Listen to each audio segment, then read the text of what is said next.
दोस्तों, आज हम बात करेंगे कि पृथ्वी पर जन्म लेने वाला पहला मानव कौन था और कैसे हुआ था उसका जन्म। धरती पर जन्म लेने वाला पहला मानव कौन था, ऐसे सवाल अक्सर हमारे मन में आते हैं और जवाब चाहकर भी नहीं मिल पाता। लेकिन इस बात को नहीं नकारा जा सकता कि आखिर वो मानव कौन था जो सबसे पहले धरती पर आया और जिसके आने से धरती मनुष्य का घर बनी।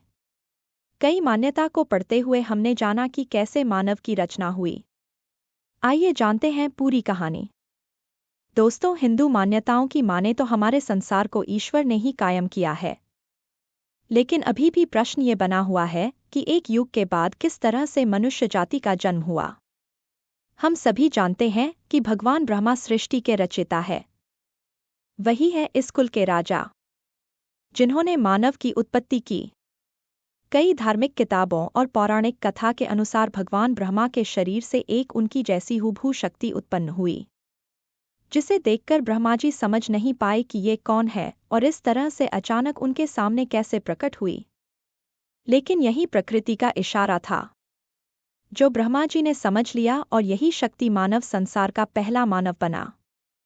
ब्रह्मा जी ने उनके जैसी दिखने वाली काया का नाम स्वयंभुव मनु रखा, जो धरती पर पहला मानव कहलाया।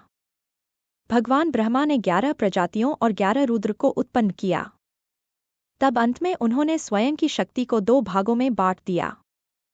पहला भाग मनु के रूप में और दूसरा भाग शत्रुपा के रूप में निकलकर सामने आई, जो कि एक स्त्री थी। भगवान ब्रह्मा ने प्रजातियों को प्रकाश से, रुद्र को अग्नि से और अपने दोनों भागों को मिट्टी से बनाया। इसलिए मानव को मिट्टी की काया कहा जाता है। हमने आपको बताया कि सबसे पहले धरती पर मनु आए और फिर स्त्री रूप में शत्रुपा। दोनों ने संसार की रचना की, इसलिए संपूर्ण जाति का नाम मानव पड़ गया। यदि हम बात करें कि क्या हर जाति, हर धर्म इस बात को मानता है कि सबसे पहले मनु इस धरती पर आए, ये बात बहुत हद तक सही और सत्य है कि मनु ही इस धरती का पहला मानव थे। लेकिन यदि हम दूसरे धर्मों की बात करें तो एडम की जन्म की कहानी सामने आती है।